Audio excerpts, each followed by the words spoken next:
I can't see a thing, Jim. Well, hold on. I swear, it's always some damn thing. Wait, got it.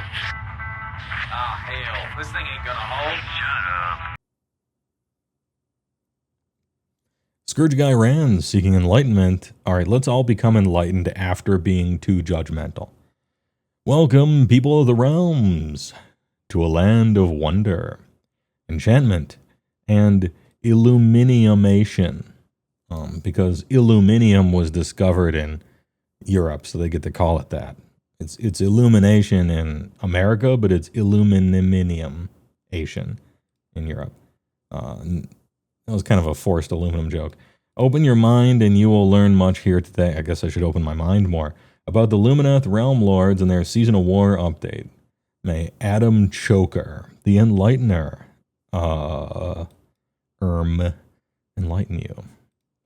Absolute Moonman, thanks for the $10 on YouTube. Where do I sign up to fight against their right to have that opinion?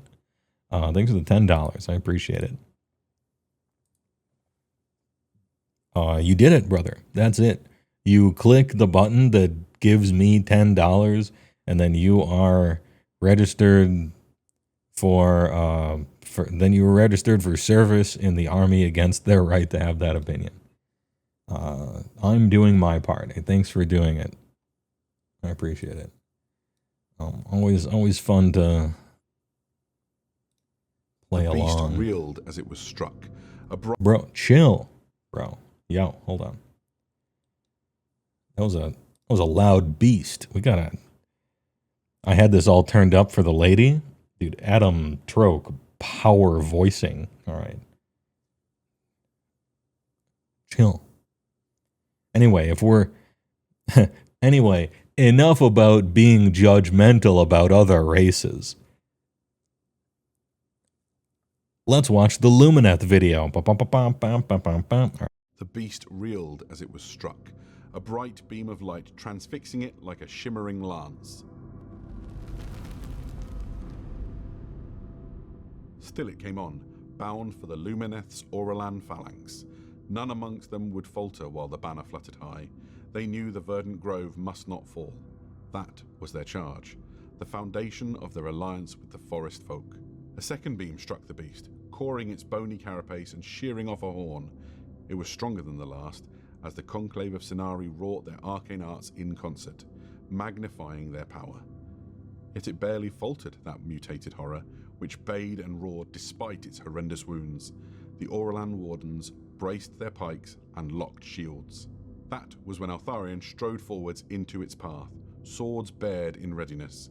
It bore him down even as he struck the fatal blow, the lambency of his eldritch existence flickering brightly. The beast groaned, slit open and slain. There was a brilliant flash before Altharion disappeared under its collapsing bulk. Moments later, Altharion appeared on the Lumineth's opposing flank, his light refulgent as ever, his blades raised in salute to those he had just saved. A notably diminished Adam Troke reading the Lumineth stuff. I get the feeling his heart just isn't in it unless it's big fucking lads henching it up. But still, good work. There are 3 new heroic traits for the Lumineth, all of which benefit other units. A flawless commander adds 2 to their troops' move characteristic. Very handy when you're taking objectives or angling for a charge or both. On that subject, Martial Perfectionist can give your infantry +1 the wound if they're fighting an already wounded foe. Not normally an ability I like very much. It's another hoop to jump through, but I guess if they want you to be somewhat of a combined arms, then kind of makes sense. Final trait is Aether Quartz Requisitioner. Pardon me. We're in the bearer chucks a lump of Aether Quartz to a wizard who needs to cast a particular spell. Talking magic, there's a new spell lore for Lumineth, the lore of Prismatic Resonance. Yay, more spell lores, I love it. More. All the spells in this lore are unlimited. Yo, meaning you can cast each of them multiple times with different wizards. In fact, Beam of Heish inflicts more damage the more it is cast, while Unseen Force first stops an enemy unit running, then subtracts 1 from their hit rolls if cast on them a second time. With beacons of protection, units wholly within 9 of any Lumineth wizard can ignore the first point of damage inflicted upon them. That sucks. Its range increasing with subsequent casts. Dozing while driving, crashing my car off a cliff. There are 2 war scrolls for the Lumineth, the Venari Banner Blade, and the Light of Eltharion. Oh, another light. I suppose he was in the initial readings, fair enough. The former is so revered by other Venari that they tighten their belt ranks to protect it. If the Banner Blade is on an objective with a unit of Orlan Wardens, you'd be hard-pressed to shift them. The Light of Eltharion can now return to the battlefield if destroyed. We're not entirely sure how you destroy a being made of light. Covered in a cloak of darkness, perhaps. Confuse it with mirrors.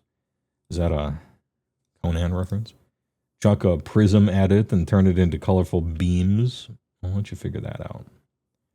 All right, 130 and 250 for both of them. Oh, a random fact? Let's see it. The magic section of the core rules has had a few subtle but important updates. First, priests now have a means to build up ritual points without needing to declare one of the prayers to chant first.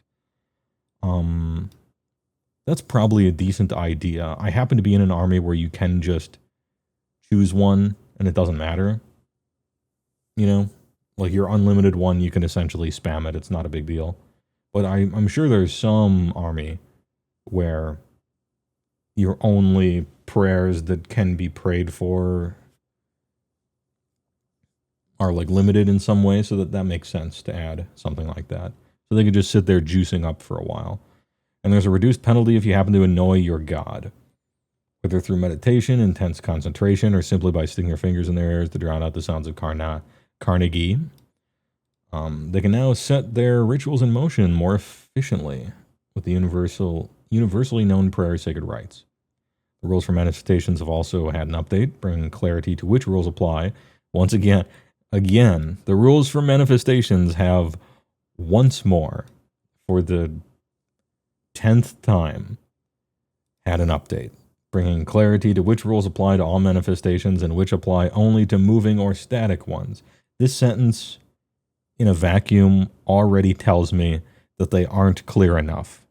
Just reading this. Quote, bringing clarity to which rules apply to all manifestations and which apply only to moving or static ones.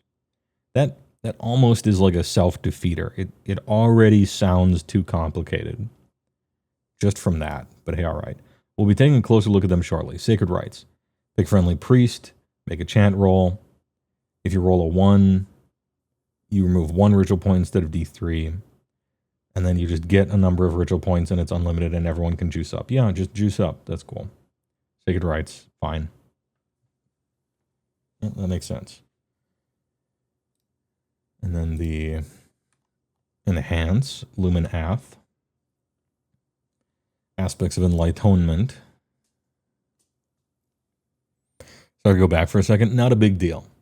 I was just about to get to the Lumineth War Scrolls. We can chat about the other thing, though. So I'll go back for a second, but counterpoint on Slaves update, the head of unworthy artifact is actually great. If only because it actually lets you use your army roll. It's basically impossible for anything to ever get 8 points. Making Eye of the Gods essentially just ipsum lorem. You are right. Now you can bring your silly 80-point foot hero and then like force him to die. Yes, yeah. I made sure to single that one out when I was looking at it. I'm like, okay, this is a funny combo, and it reminds me, it's a situation that reminds me of Flesh Eater Courts, where they're like, hey, your foot heroes have to actually enter combat and win, and then after that they get a bonus. And then everyone is like, yeah, that's not happening. And then they gave an alternative way of you getting those points that's possible in the actual game. And it feels like the same thing for Slaves to Darkness, Dark Oath, Eye of the Gods thing. Melee foot assassin supposed to do something, literally can't, just due to the nature of the game. So we'll give you a different way to farm it. And it's by some other hero getting himself killed in a first/second edition Corn Pops combo sort of way, where you're getting your own guys killed on purpose. Sounds fun. Anyway, You're right. Moving on to Lumineth Realm Lords. Flawless Commander. Add 2 to the move characteristic of Lumineth Realm Lords infantry. While they're wholly within 12 of this particular unit. That's great. I don't have to know anything about Lumineth. +2 movement in a bubble is just good. How much infantry are you running? I don't know. But if you're running any, I'd like to add +2 move to it, unless there's some heroic trait that's already a guarantee for them. Once per battle reaction, you declared a spell ability for a Lumineth Realm Lord's Wizard within this unit's combat range. Okay. Add 3 to the casting roll. Once per battle, you just add 3 to the casting roll. Big bonus. Kind of good.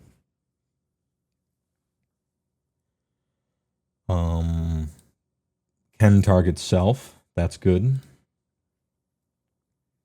Martial Perfectionist. Pick a visible enemy unit within 12 of this unit that is damaged or had any models slain. So combat phase 12-inch that had any models slain or is damaged. So you shot it with something first. And then you entered combat. And now you target it. And now you roll. And then on a 3-up, you add 1 to wound rolls to combat attacks made by infantry to target that for the rest of the turn. I feel like doing the damage to it first is already enough of a hoop. You already had to roll dice and get close enough, and they had to roll armor saves and stuff. I don't know that you need another 3-up after that. And you have to get that hero within 12 of that unit also. Yeah, like +1 the wound rolls is good on infantry. It feels like too many hoops to jump through. Too many basketballs to spin on pens and stuff. I don't know Lumineth very much this edition, so I'm talking in generalities here. And I know the Lumineth armies are very combo-based. Well, not really combo-based, but very set in stone, we'll say. Lore of Prismatic Resonance. Beam of Hish for 6. Unlimited. Pick a Lumineth Realm Lord's Wizard that casted visible enemy 18 that has not been picked to be the target of this ability this battle round to be the target, then make a casting roll 2d6. Add 1 to it for each time it has been cast by a friendly wizard this turn, so it gets harder each time. Starts at 6. D3 plus X. Oh, we did it. We're into plus X. It's the first time I've seen this. It begins. We're into D3 plus X. Soon we'll be like that one 4th edition. What was the 4th edition? I can't remember. Beatdown box set. Fireball that had X and Y on it. We're close. We're closing in soon. Where X is the number of times to a maximum of 3. Okay.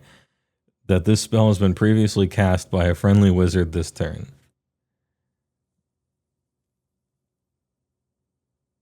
Hey, alright. Unseen Force. Pick a visible enemy 18 until the start of your next turn. The target cannot use run. In addition, the enemy has already been picked to be the target of this ability. Subtract 1 from hit rolls for the target's combat attacks.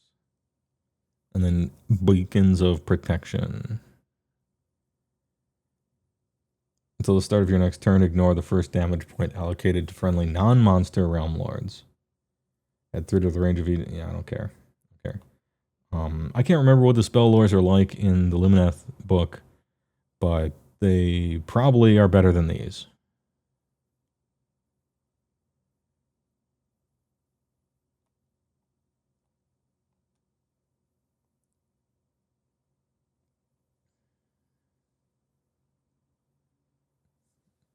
I don't know. Don't play the army.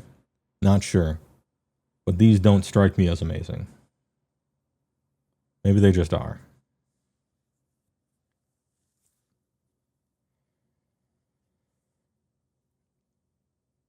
So you can't gang up on something, but you can dish out pretty consistent more. Yeah, you just...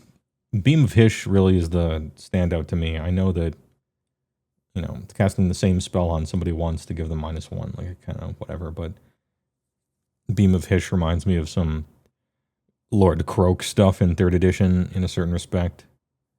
Depends on how many wizards you have. And it's sort of blanket carpeting mortals at 18. This is the one that could be like, okay, the problem with my Lumineth army is that I don't do enough damage. Well, then maybe you can play like Tzeentch wishes it could play and play this thing and just beam everybody. You know, the Cassie beam.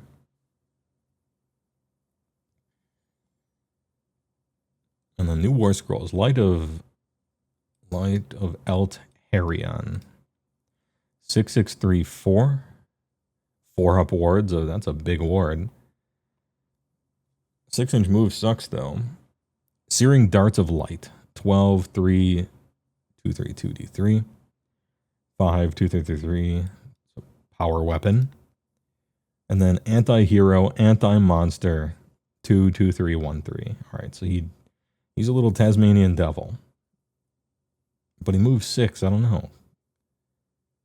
Am I judgmental about this movement? Where I'm just like, I kind of don't care what any of this stuff says. He's slow, whatever. Maybe I'll just get killed by him or something. The Light of Elton John.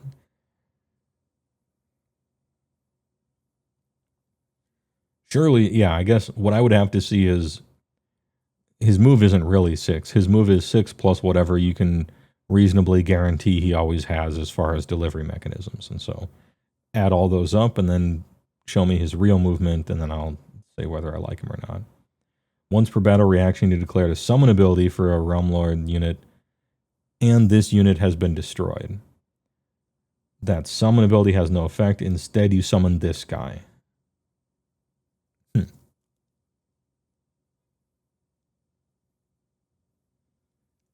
Now, does that count? Can I summon an endless spell? Does that use the summon ability? Is that what they intend you to do this with? Is you, instead of summon an endless spell, you summon him?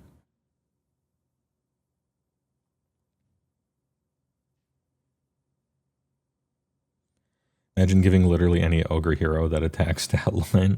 I mean, it wouldn't make sense for an ogre. You'd have him hit on 4s and wound on 2s. But yeah. If we can like get him killed and then just summon him somewhere, that's kind of neat. Yeah, he's unique, which is the problem. You can't put any funny stuff on him. Just give him +4 to move. They can just do that. Okay, well, 10's pretty good. I would rather have him than an endless spell most of the time, you know. I'll be honest. What about the Venari Bannerblade? The absolute one-handing Chad. Yeah, somebody slammed the door outside. He traded Ethereal for a 4-up ward. I will make that trade all day. All day. Ethereal or a 4-up ward, that's not close. Easy 4-up ward all day. Although, dude, what if you're fighting the Frostlord with the -1 to wards? That shit's sick. I'm not joking. That's a sick ability the ogre's got. Anyway, this guy's awesome. He looks awesome. I wish he was useful in the game. Add 1 save rolls friendly Venari infantry while they are contesting the same objective as this unit. In first edition, this guy would be god tier. Okay. In first edition, where you had to sit on points and you couldn't actually leave them, and it really was about anviling up on an objective and digging your heels in and defending that objective for the whole game somehow. Vanner dude that just +1 save rolls in an aura around him. This guy would be a like an auto include in first ed. But we just play a different type of game now. And so that's a strong ability, but are you really just camping an objective forever? Probably not. He looks cool. I wish he were cool. Bannerblade continues to defend the shelf. Aw, that's sad. Because he looks cool. I like the idea of him. But I think we're just living in different times. Is he bad? God, no. You know, straight up +1 to save rolls. Venari infantry. Like, that's still going to be hard to move that.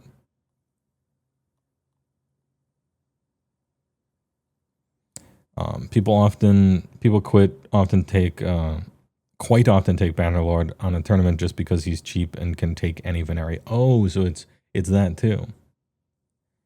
Okay. I forgot about the force organizational thing. Perhaps you might not be able to take something, or yeah, the force organization chart. Dude, I hope it's true. I hope somebody plays with this. If what you're telling me is that people sometimes do, then I will be pleased, because he looks awesome. And like +1 save rolls is a crazy benefit. What you do with the Banner Blade is throw him up in the shrine terrain, and that gives him fly and run, and then he's zooming. That's great.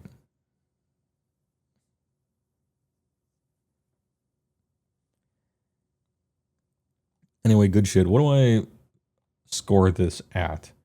My score is going to be weird because I don't know much about the army. I haven't played with it against it this entire edition. I played against Lumineth a lot in 3rd edition. A lot. Haven't played against it at all in 4th. Flawless Commander seems generically good. This thing, if you have a linchpin combo spell, making sure it gets cast is good. Way too many hoops to jump through for that thing. Blasting Mortal Wounds seems funny, but on the face of it, it feels like your other spell lores are better. Light of Eltharion, he's a fucking murderer, and then you can summon him over and over. It could be fun. And Venari Bannerblade, people tell me good players play with him already. And he just got old school all-out D, or Mystic Shield, if you will. Well, not old school Mystic Shield, that was reroll ones. But mid-school Mystic Shield, we'll say. I hope people put him on the table.